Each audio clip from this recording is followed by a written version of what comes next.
Assalamualaikum warahmatullahi wabarakatuh.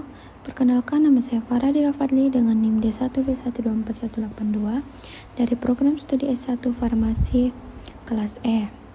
Di sini saya akan menjelaskan mekanisme penyakit pada level molekuler. Langsung saja kita masuk ke materi. Mekanisme penyakit pada level molekuler berkaitan dengan proses dasar yang menyebabkan penyakit terjadi akibat perubahan pada tingkat molekul seperti mutasi genetik atau perubahan dalam interaksi protein-protein. Nah, jadi perubahan-perubahan ini dapat mempengaruhi fungsi sel dan jaringan yang pada akhirnya menyebabkan munculnya gejala penyakit. Selanjutnya ada mutasi gen. Mutasi genetik adalah perubahan permanen pada urutan DNA suatu gen. Perubahan ini bisa terjadi secara alami atau disebabkan oleh faktor lingkungan seperti radiasi atau bahan kimia. Mutasi genetik dapat menyebabkan perubahan pada protein yang dikodekan oleh gen tersebut dan dapat mempengaruhi fungsi sel dan organisme secara keseluruhan. Nah, ini ada penyebab dari mutasi gen. Mutasi dapat terjadi secara alami sebagai kesalahan selama replikasi DNA atau dapat disebabkan oleh faktor eksternal seperti radiasi, bahan kimia atau mutagen, atau bahkan oleh kesalahan dalam proses perbaikan DNA. Nah, adapun jenis mutasi, yaitu mutasi genetik dapat terjadi pada berbagai tingkat, termasuk mutasi titik atau perubahan satu basa nukleotida, insersi atau delesi, di mana itu adalah penambahan atau pengurangan basa, atau perubahan yang lebih besar pada struktur atau jumlah kromosom. Ini merupakan gambar yang menjelaskan tentang mutasi genetik. Nah, pada gambar bagian atas ini adalah gen normal atau protein normal. Gen normal atau DNA memiliki urutan basa nitrogen yang benar. Nah, saat gen tersebut diterjemahkan, protein normal akan terbentuk, ditunjukkan dengan bola-bola warna-warni yang tersusun rapi. Nah, protein normal ini menjalankan fungsinya dengan benar dalam tubuh, seperti metabolisme, pertahanan tubuh, atau pertumbuhan sel.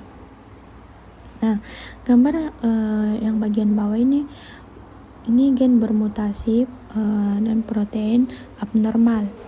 Nah, gen yang mengalami mutasi ini menunjukkan perubahan pada urutan DNA. Nah, ditunjukkan dengan pita DNA yang tidak sesuai dengan warnanya.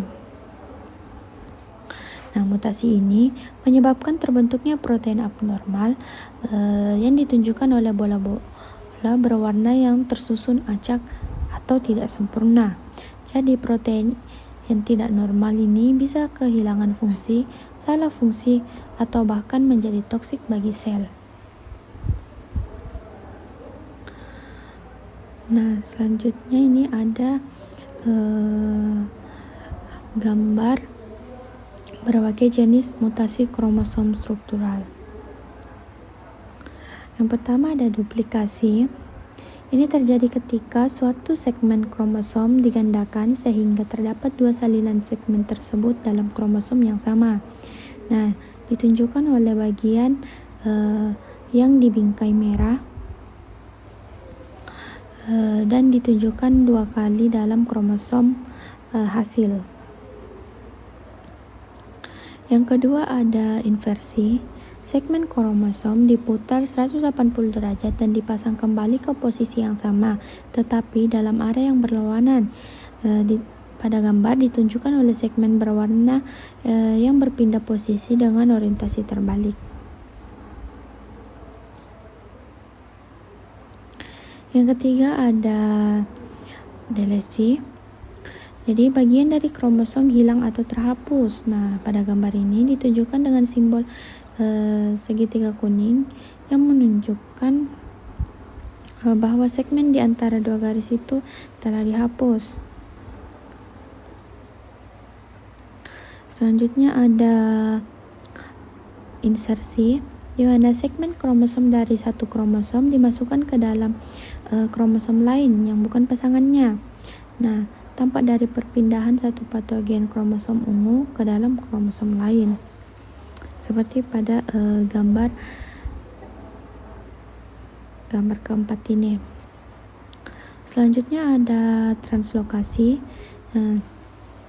Ini terjadi ketika segmen dari suatu kromosom berpindah dan bertukar tempat dengan segmen dari kromosom lain yang bukan homolognya. Ditujukan dengan pertukaran segmen antara dua kromosom berbeda warna, yaitu kuning dan merah muda.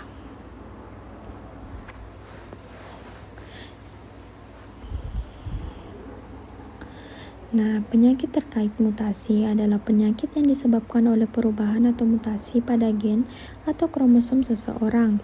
Mutasi ini dapat bersifat genetik atau diwariskan dari orang tua atau terjadi secara spontan atau de novo. Beberapa penyakit terkait mutasi yang umum meliputi fibrosis kritik, anemia sel sabit, thalassemia, hemofilia, dan berbagai sindrom genetik seperti sindrom Down. Adapun penyebab mutasi, yang pertama itu mutasi genetik atau diwariskan.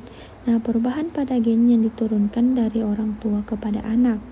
Yang kedua ada mutasi spontan atau de novo.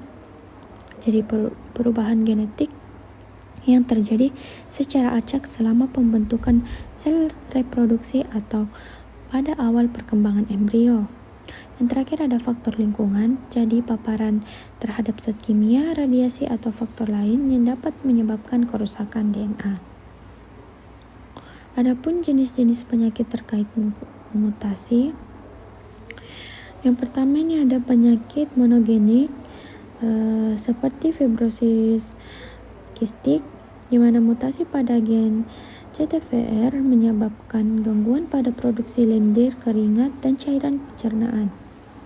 Yang kedua ada anemia sel sabit, itu mutasi pada gen HBB menyebabkan bentuk sel darah merah yang tidak normal, berbentuk seperti sabit. Yang ketiga ada thalassemia, jadi mutasi pada gen yang mengontrol produksi hemoglobin protein yang membawa oksigen dalam darah. Yang keempat ada hemofilia, mutasi pada gen yang mengontrol faktor pembekuan darah. Selanjutnya ada penyakit kromosom seperti sindrom Down, yaitu adanya kromosom 21 tambahan. Yang kedua ada sindrom Turner, di mana wanita hanya memiliki satu kromosom X. Yang ketiga ada sindrom Klinefelter, di mana pada pria memiliki satu kromosom X tambahan. Yang keempat ada sindrom Patau, di mana adanya kromosom 13 tambahan. Dan yang terakhir ada sindrom Edwards, yaitu adanya kromosom 18 tambahan. Nah, selanjutnya ada penyakit multifaktorial. Contohnya itu seperti kanker.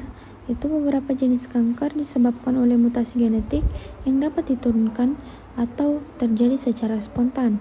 Yang kedua ada penyakit Alzheimer, yaitu faktor genetik dan lingkungan berperan dalam perkembangan penyakit ini. Yang terakhir ada penyakit jantung, mutasi genetik dan gaya hidup tidak sehat dapat meningkatkan risiko penyakit jantung.